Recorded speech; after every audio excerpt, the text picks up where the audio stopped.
ya el ejército llegó a la zona de frontera con Chile porque hay una especie de crisis migratoria. Los chilenos se han puesto fuertes, incluso un candidato presidencial ha anunciado que va a ser más férrea la ley migratoria y bueno, y los extranjeros, entre ellos varios ciudadanos venezolanos que están de forma ilegal, tratan de salir del país y obviamente salen hacia el Perú. En la frontera ya se está, digamos, se han puesto también fuertes, viendo que el ingreso solamente sea de personas legales, con documentos. Hay una crisis severa en la frontera, y no solo en ella, sino en las diferentes fronteras que tiene nuestro país. Para hablar del tema, tenemos una entrevista vía Zoom con el excongresista y excomandante general del Ejército, Otto Guibovich. General, ¿cómo está? Buenos días. Hola Carlos, buenos días. Un saludo cordial y a través tuyo a toda tu audiencia. Como siempre, a tu disposición. General, ¿cuál es su análisis sobre esta situación que se vive en la frontera con Chile? Digamos, ¿está usted a favor de que llegue personal militar a la zona para reforzar y verificar el ingreso de personas que no tengan documentación legal? Mira, hace mucho tiempo que debimos tomar previsiones en la frontera, pero lamentablemente hubo políticos y políticas circunstanciales que abrieron las puertas y hoy día lo estamos sufriendo, ¿no? Pedro Pablo Kuczynski, Vizcarra, Sagasti, todos ellos se pronunciaron en su momento como grandes y generosos presidentes, dando bienvenida, abriendo la frontera para que entren colombianos y venezolanos. Y hoy día los tenemos aquí, lógicamente no todos, pero constituyen un gran problema para el Perú. Hay una política de fronteras que lo redacta la Cancillería en el año 2018, pero desde la perspectiva de la Cancillería, ¿no? Y aquí tiene que haber una política de fronteras multisectorial, que no la tenemos, Carlos. Hace décadas, el ejército y otros sectores del Estado empezaron un proyecto de población de fronteras que se llamó las UMARES o las Unidades Militares de Asentamientos Rurales. Ujú.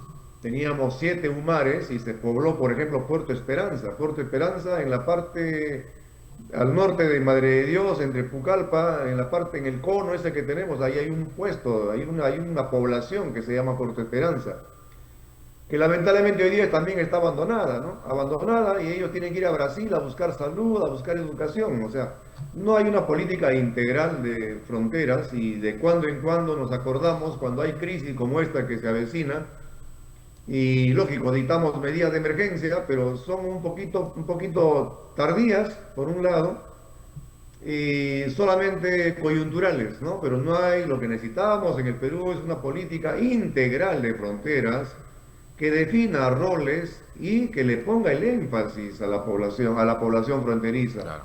Las fronteras hoy en día son lugares de todos los tráficos ilegales, tráfico de personas, tráfico de armas, tráfico de municiones, tráfico de minerales ilegales, tráfico de todos los tipos, tráfico de drogas, obviamente. Ujú. Entonces no tenemos un control, nosotros tenemos más de 7.500 kilómetros de frontera y no tenemos medidas claras para controlar la Claro. frontera, ¿no? Eso Ahora, es lo que está pasando y lo que viene de Chile hoy día es una coyuntura, porque un candidato exagera, alza la voz y dice vamos a expulsar, entonces lógicamente ha reaccionado Argentina, reacciona Bolivia, reacciona, pero son situaciones reactivas, no proactivas, si no vamos claro. adelante, ahí no vamos a quedar. General, entonces, una vez que pase esta fiebre electoral y coyuntural en Chile y se deje de hablar del tema migratorio, ¿usted considera que la situación en la frontera, al menos con Chile, va a seguir siendo la misma?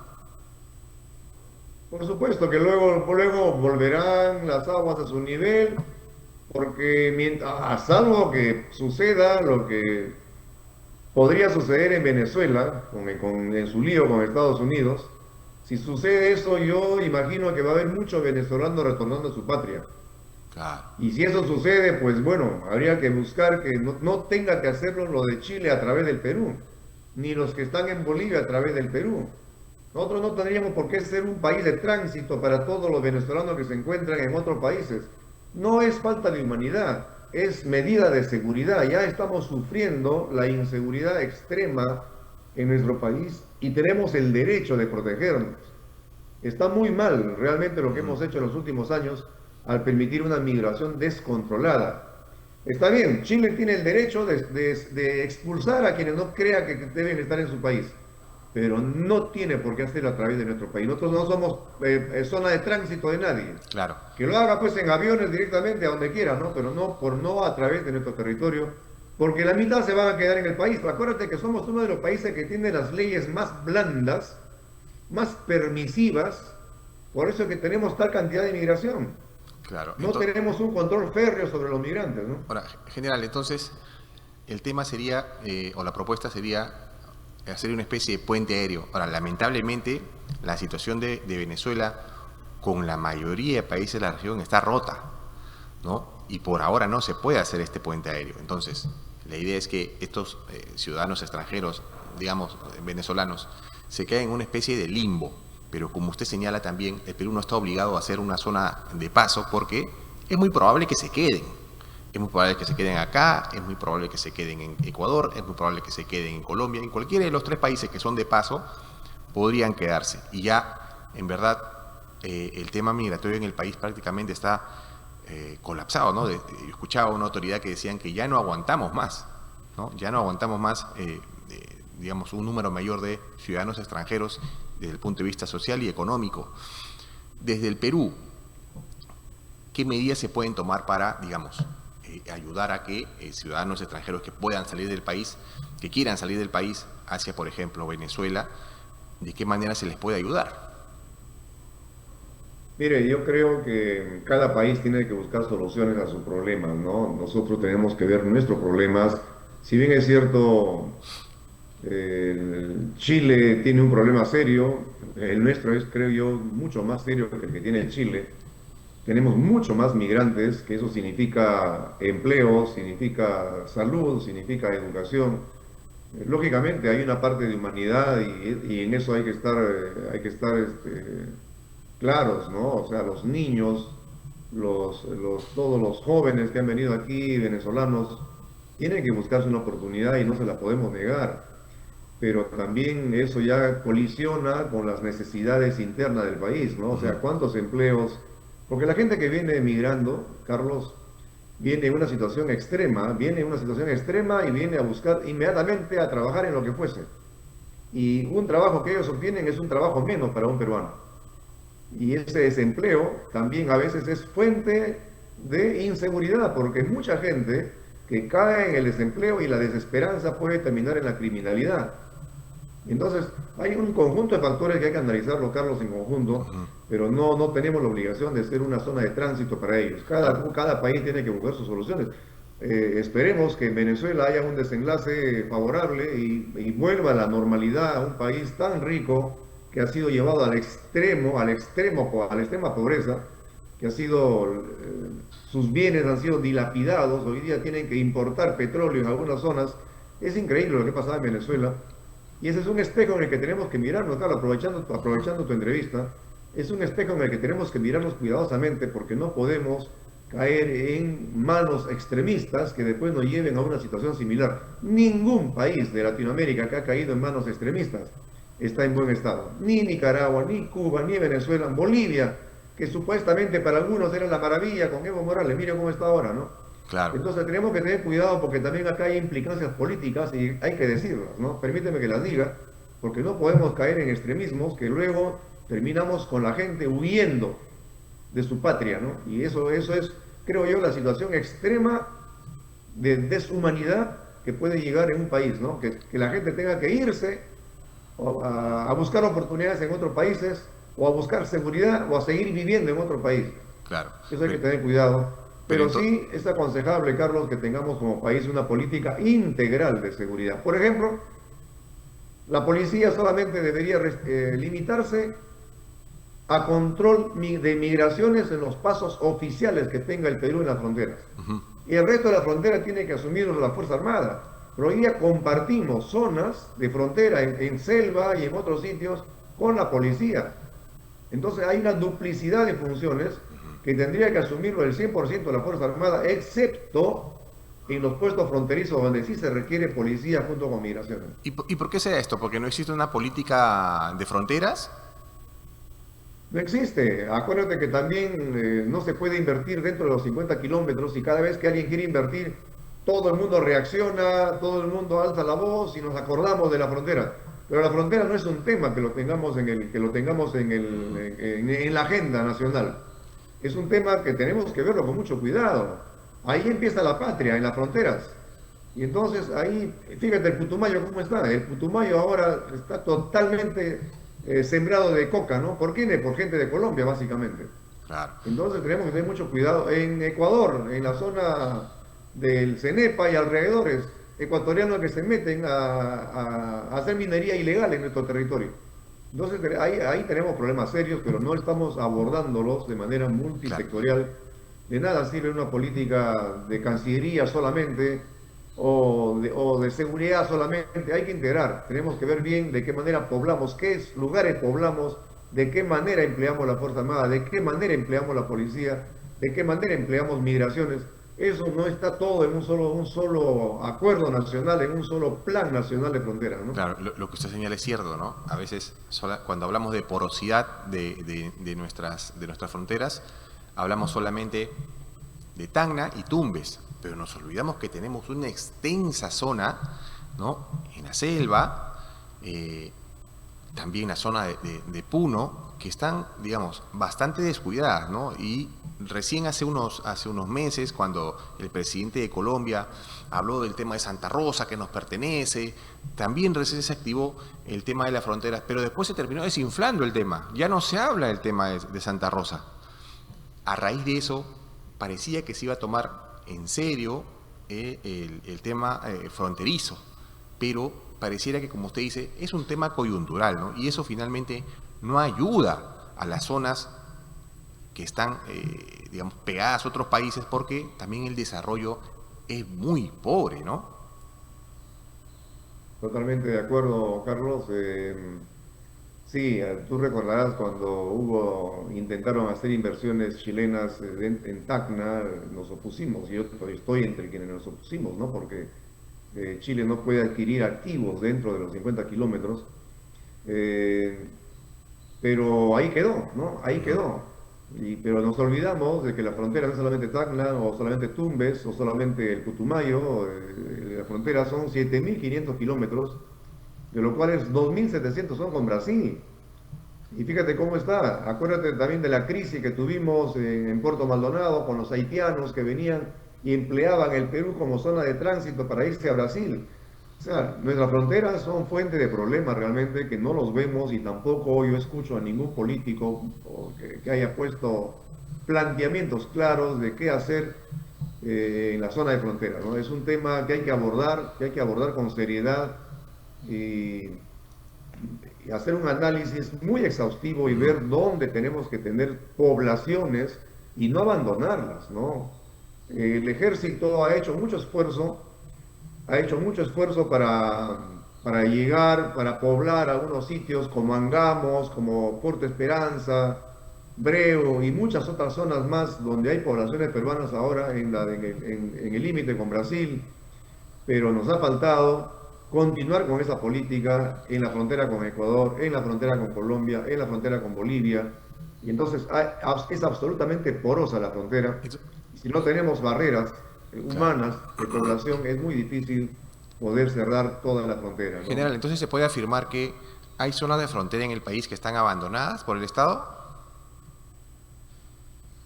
Eh, no necesariamente abandonada, porque existen puestos de control militar, pero los puestos de control militar no pueden estar, ¿qué te digo?, cogidos de la mano todo para que nadie pase, ¿no? Los Claro. puestos de frontera están a 20, 30, 50 kilómetros, dependiendo de la zona, eh, pero no es suficiente. Tiene que haber una política, yo te digo, no solamente de control de migración, también de población. Tenemos que tener fronteras vivas. Y esas fronteras vivas no abandonarlas como Puerto Esperanza.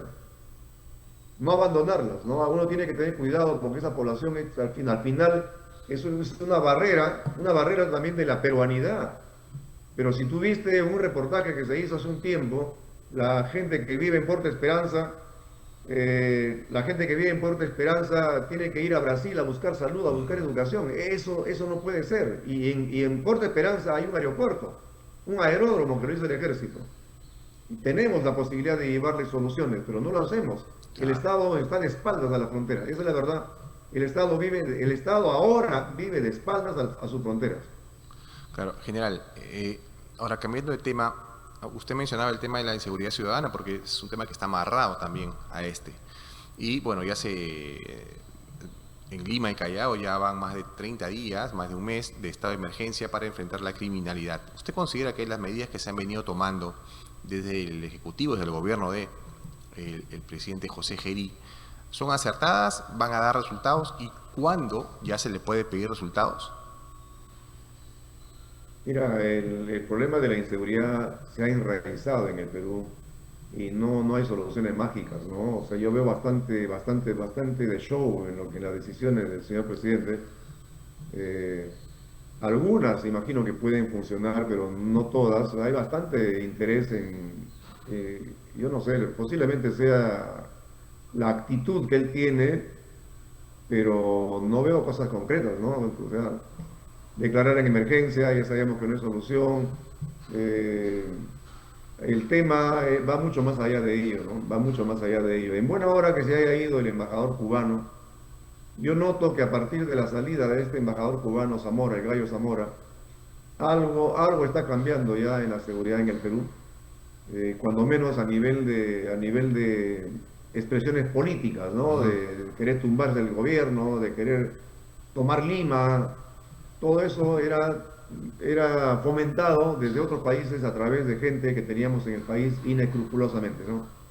Eso, que se vaya Zamora, creo que es una buena noticia para el Perú. Pero en seguridad tiene que haber consistencia en las decisiones, ¿no? Y tienen que ser decisiones inteligentes. Miraflores me parece que está dando un paso adelante al usar inteligencia artificial en la seguridad. Hay que emplear tecnología, ¿no? Mira, en seguridad hay tres cosas que no pueden fallar. Primero, inteligencia. Si no hay inteligencia, no puedes hacer buenos planes. Y si no hay buenos planes, no puedes combatir la criminalidad. La inteligencia tiene que estar 2 pasos delante del crimen, y hoy día la inteligencia está 2 pasos detrás del crimen. Esa es la verdad. Castillo destruyó la inteligencia. Castillo y la señora esta Boluarte han destruido el sistema de inteligencia, poniendo gente inepta por un lado, rotando gente inepta por otro lado, como hizo Castillo, cambiando cada 5 días a un jefe de seguridad de inteligencia. Lo han destruido. Hay que reconstruir la inteligencia. Segundo, el apoyo de la población. Los criminales viven dentro de la población, o sea, por lo tanto la población sabe quién es quién. Pero no tenemos una estrategia para llegar a la población, no solamente en cuestión de darle bonos, ¿no? Hay muchas formas más de aprovechar a la población para que la población ayude a delatar a los delincuentes. Y el tercer pilar que no puede faltar es tecnología. Hoy día la inteligencia artificial te permite rastrear a un requisitoriado y ubicarlo. Me parece que ya en Miraflores han experimentado la primera captura de un delincuente empleando inteligencia artificial, o sea, lectura facial. Pero la inteligencia artificial puede ayudar muchísimo más. Las cámaras con inteligencia artificial son diferentes y superiores a las llamadas cámaras inteligentes. La inteligencia artificial te permite rastrear a una persona por 15 días dónde estuvo, si estuvo o no estuvo en Miraflores, si estuvo o no estuvo en Surco, o estuvo o no estuvo en San Juan del Lurigancho. Tenemos que ir a ese paso, ¿no? Emplear los drones, que alguna vez cuando López Aliaga lo propuso, muchos se burlaron. Los drones son parte de la solución. Pero lo que estamos viendo ahora, yo creo que hay mucho de cosmético, mucho de edulcorante, pero no veo soluciones de fondo. Claro. Esa es la verdad, es mi opinión. Para algunos hay ya hay un excesivo protagonismo del presidente, ¿no? Que va a cada ceremonia que puede, aparece, y bueno, para algunos ya está haciendo una especie de campaña para las próximas ya elecciones. General, usted ha mencionado que hay que tener cuidado con los extremistas, ¿no? Estamos ya en una campaña electoral. Ayer se realizaron las elecciones internas o primarias en las agrupaciones políticas. ¿Usted considera que es posible que en estas elecciones, luego de un gobierno de izquierda bastante cuestionado, hasta, digamos, con el presidente en prisión preventiva, ya sentenciado en realidad, con Dina Boluarte vacada, considera que todavía la izquierda puede presentar algún candidato de extrema que pueda, digamos, mover un poco el avispero en estas elecciones?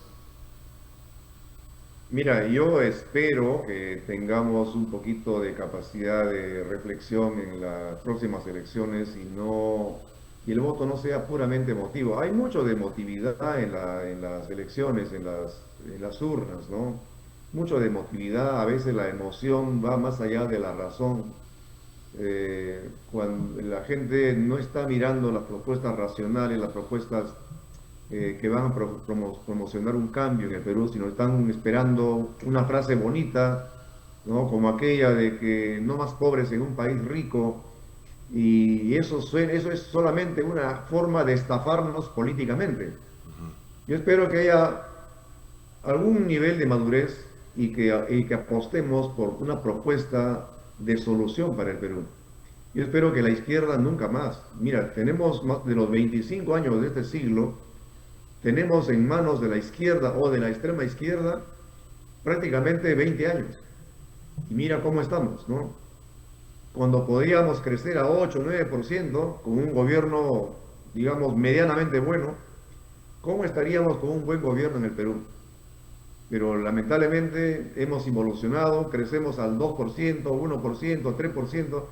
Y fíjate, en el Perú cada año salen al mercado laboral unas 500 a 600 mil personas.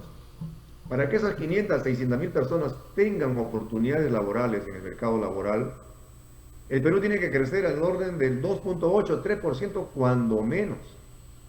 Cuando crecemos menos estamos generando desempleo. ¿Y qué está pasando hoy día con la juventud? Se está yendo fuera del país a buscar oportunidades laborales. Entonces el Perú está condenado, en el sentido positivo, a crecer de 3% a 5 o 6%. ¿Y tenemos capacidad para hacerlo? Sí. Pero con un gobierno de izquierda vamos a crecer, no, absolutamente no. Entra un gobierno de izquierda y lo primero que hacen los capitales es irse. Entró Pedro Castillo y se fueron 23.000 millones de dólares del Perú. ¿Cuántos millones de empleos se fueron en esos capitales? Entonces no nos conviene bajo ninguna circunstancia un gobierno de izquierda o de extrema izquierda, de ninguna manera. Es tiempo de que entre un gobierno razonable, racional, que sepa gestionar y que enrumbe al Perú. El Perú está como un barco a la deriva, lo vamos por cualquier lado. Hay que ordenar, hay que un golpe de timón y darle rumbo al Perú.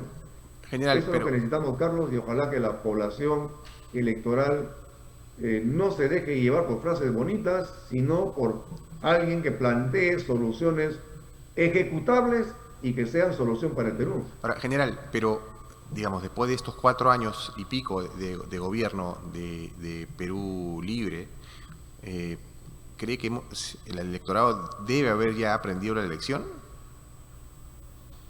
Pienso que sí, hay un reducto fanático que no va a cambiar, ¿no? Pero pienso que muchas de las personas, y ojo, muchos de los empresarios, yo he visto muchísimos empresarios yendo a Palacio de Gobierno en la época de Pedro Castillo a buscar solución a sus problemas, no al problema del país. Y eso es lamentable decirlo, pero yo pienso que los empresarios tienen otro estatus, otro nivel de racionalidad, salvo aquellos que piensan en el mercantilismo y piensan en su propio beneficio antes que el Perú, ¿no? Pero tenemos que pensar todos en que el Perú tiene muchas posibilidades, el Perú puede ser muy grande, pero necesitamos ya deshacernos de los intereses mezquinos puramente mercantiles o deshacernos del fanatismo izquierdista y pensar un poco más en el Perú y pensar en el Perú que le vamos a dejar a nuestros hijos, a nuestros nietos y a las siguientes generaciones. No pensar de manera egoísta solamente en el presente. Claro. Hay que pensar que necesitamos dejarle un Perú enrumbado y en mejores condiciones a las generaciones que vienen. Eso es pensar estratégicamente. Claro. General, la última. Hablábamos de que el día de ayer se realizaron las elecciones internas en los partidos, ¿no? Tanto por delegados como por un militante, un voto. ¿Usted está afiliado a algún partido? ¿Va a participar en las próximas elecciones? Sí, claro, yo soy militante de Renovación Popular, soy coordinador regional en el departamento de Ancash. Ayer hemos tenido una fiesta democrática, ha habido una gran participación. Me parece que hemos pasado los 11.000 afiliados que han ido a participar y elegir. Hemos tenido lista única, por lo tanto, hoy día ya somos todos precandidatos, ¿no? Y sí, te puedo contar que estoy eh, como precandidato al Senado Regional de Ancash, Ujú. como parte de ese gran equipo que está presentando Renovación Popular liderado por Rafael López Aliaga. Bueno, entonces va a tener seguramente una activa participación en esta campaña que, bueno, apunta a ser distinta a las demás, también por el tema de inseguridad y por la cantidad de agrupaciones políticas que están inscritas. General, ha sido un gusto conversar con usted. Carlos, el gusto es mío, un saludo cordial, gracias por la oportunidad y ojalá que tengamos algún día una política integral, multisectorial de fronteras, porque es un tema que no lo podemos dejar abandonado. Nos vemos Ojalá. prontamente, a tus órdenes siempre. Buen Listo, día. muchas gracias, que tenga buena semana. Bien, estuvo con nosotros Gracias. el ex congresista y ex comandante general del ejército Otto Gibovich, quien hablaba, ¿no? Dejó una frase bastante contundente, ¿no? El Estado vive de espaldas a las fronteras. Hay que analizar la ley fronteriza para evitar situaciones como la que se está pasando ahora en Chile. Tienen que mandar militares para evitar que ciudadanos extranjeros ilegales ingresen al Perú, porque desde Chile ya hay una política, bueno, amenaza con una política que va directamente contra este sector extranjero. Vamos a ver cómo evoluciona la situación en la frontera con Chile en estos días. Vamos a estar atentos.